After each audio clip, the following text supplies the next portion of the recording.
السلام عليكم ورحمة الله وبركاته.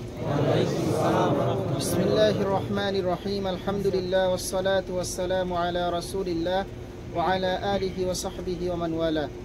قال الله تعالى: قالت الأعراب آمنا قل لم تؤمنوا ولكن قولوا أسلمنا ولما يدخل الإيمان في قلوبكم وإن تطيعوا الله ورسوله لا يلدكم من أعمالكم شيئا إن الله غفور رحيم.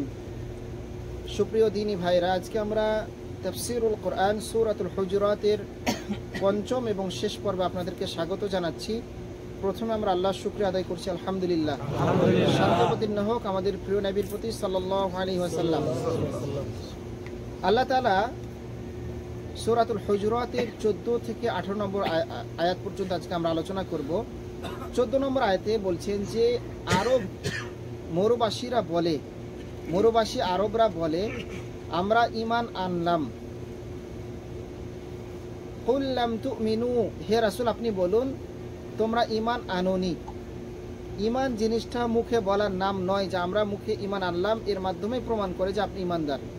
ওয়ালাকিন কুলু আসলামনা, বরং তোমরা বলো যে আমরা আত্মসমর্পণ করলাম। ঈমান আনার মাধ্যমে ঈমানের যত দাবি রয়েছে সকল দাবির কাছে আমরা নিজেকে সমর্পণ করলাম। ওয়ালাম্মা ইয়াদখুলুল ঈমানু ফি কুলুবিকুম, কারণ ঈমান এখনো তোমাদের অন্তরে প্রবেশ করেনি। ওয়া ইন তুতিউল্লাহা ওয়া রাসূলাহু লা ইয়ালিদকুম মিন আ'মালিকুম শাইআ, যদি তোমরা আল্লাহ ও তার রাসূলের আনুগত্য করো তাহলে তোমাদের কর্মফল সামান্য পরিমাণও কম করা হবে না। যদি যথাযথভাবে আল্লাহ এবং তার রাসূলকে আমরা মানি, তাহলে আল্লাহকে বলা লাগবে না, কাউকে বলা লাগবে না যে আমরা ঈমান আনয়ন করলাম। এমনিতে আল্লাহ আপনাকে আপনার প্রতিদান দিবেন। ইন্নাল্লাহা গফুরুর রহিম, নিশ্চয় আল্লাহ হলেন ক্ষমাশীল। এরপর আল্লাহ বলছেন 15 নম্বর আয়াতে, ইন্নামাল মুমিনুনা আল্লাযীনা আমানু বিল্লাহি ওয়া রাসূলিহি, তারাই মুমিন যারা আল্লাহ ও তার রাসূলের প্রতি ঈমান আনার পর সন্দেহ পোষণ করে না। সুম্মা লাম ইয়ারতাবু, কোনো সন্দেহ রাখে না, মানে সংশয় এর মধ্যে থাকে না, দৃঢ়ভাবে আল্লাহ এবং তার রাসূলের প্রতি বিশ্বাস স্থাপন করে। ওয়াজাহাদু বিআমওয়ালিহিম ওয়া আনফুসিহিম ফি সাবিলিল্লাহ, এবং তারা আল্লাহর পথে তাদের অর্থ দিয়ে, সম্পদ দিয়ে, নিজের জান দিয়ে, সময় দিয়ে, শ্রম দিয়ে জিহাদ করে। উলাইকা হুমুস সাদিকুন, আর এরাই হচ্ছে সত্যবাদী। তাহলে আপনার ঈমান বাস্তবে প্রতিফলন ঘটবে কখন? মুখের কথাই না কাজে। যখন আপনি অর্থ দিয়ে, সময় দিয়ে, শ্রম দিয়ে আপনি যখন আল্লাহর রাস্তায় নামবেন, সংগ্রাম করবেন, তখন আপনাকে বলা লাগবে না যে আপনি ঈমানদার, এমনিতেই প্রকাশ পাবে যে আপনি ঈমানদার। আর যদি আপনি এখানে হাজিরা না দেন তাহলে বোঝা যাবে যে আপনার অন্তরে এখনো সংশয় রয়েছে, আপনার অন্তরে এখনো মুনাফিক রয়েছে। আল্লাহ তাআলা বলছেন, কুল আতুআল্লিমুনাল্লাহা বিদীনিকুম, বলো তোমরা কি তোমাদের দ্বীন সম্পর্কে আল্লাহকে অবহিত করছো? মানে তোমরা কতটুকু ইবাদত করছো, কতটুকু সালাত আদায় করছো, সিয়াম পালন করছো, এটা কি তোমরা আল্লাহকে জানাতে চাচ্ছ? আল্লাহ তাআলা বলছেন, ওয়াল্লাহু ইয়ালামু মা ফিস সামাওয়াতি ওয়া মা ফিল আরদ, আর আল্লাহ তাআলা জানেন আসমান এবং জমিনের মধ্যে। শুধু আল্লাহ তোমাকে জানেন বিষয়টা এমন না, আসমান এবং জমিনের মধ্যে যা কিছু আছে সব কিছুর খবর আল্লাহ তাআলা রাখেন। আল্লাহু বিকুল্লি শাইইন আলীম, আর আল্লাহ হলেন সর্ববিষয়ে সম্যক অবগত।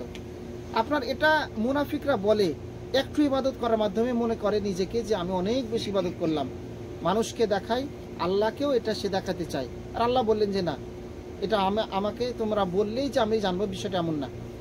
এরপরের আয়াতে 17 নম্বর আয়াতে আল্লাহ বলছেন, ইয়ামুন্নুনা আলাইকা আন আসলামু, তারা মনে করে আত্মসমর্পণ করে তোমাকে ধন্য করেছে। মুনাফিকদের আরেকটি বৈশিষ্ট্য হলো যে তারা ঈমান গ্রহণ করে, ইসলামে আত্মসমর্পণ করে মনে করে যে আমরা আল্লাহর অনেক কিছু উপকার করে দিলাম, এটা তারা মনে করে থাকে। বরঞ্চ আল্লাহ তাআলা বলছেন, কুল লা তামুন্নু আলাইয়া ইসলামাকুম, বলো তোমাদের আত্মসমর্পণ আমাকে ধন্য করেছে মনে করো না।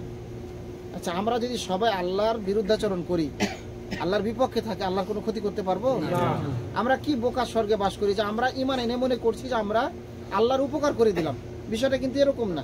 আল্লাহ বলছেন, বরং আমাকে তোমরা ধন্য করো না, বালিল্লাহু ইয়ামুন্নু আলাইকুম, বরঞ্চ তোমরা নিজেদেরকেই ধন্য করো, নিজেদেরকেই তোমরা উপকৃত করো।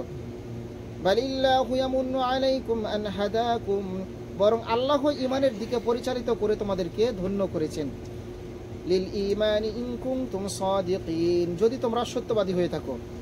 সর্বশেষ আয়াতে আল্লাহ তাআলা বলছেন যে আমাদের এইরকম চিন্তা চেতনার দিকে খেয়াল রেখে আল্লাহ বলছেন, ইন্নাল্লাহা ইয়ালামু গায়বাস সামাওয়াতি ওয়াল আরদ, নিশ্চয় আল্লাহ তাআলা জানেন আসমান এবং জমিনে যত কিছু রয়েছে, গায়েবের যত খবর রয়েছে।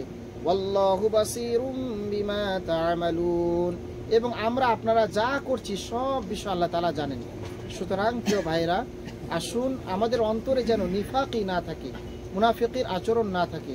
আমরা অল্প ইবাদত করে যেন আল্লাহকে এটা প্রমাণ না করি যে আমরা অনেক বেশি ইবাদত করেছি এবং আপনাকে উদ্ধার করে ফেলেছি। না, আমরা ইবাদত করলে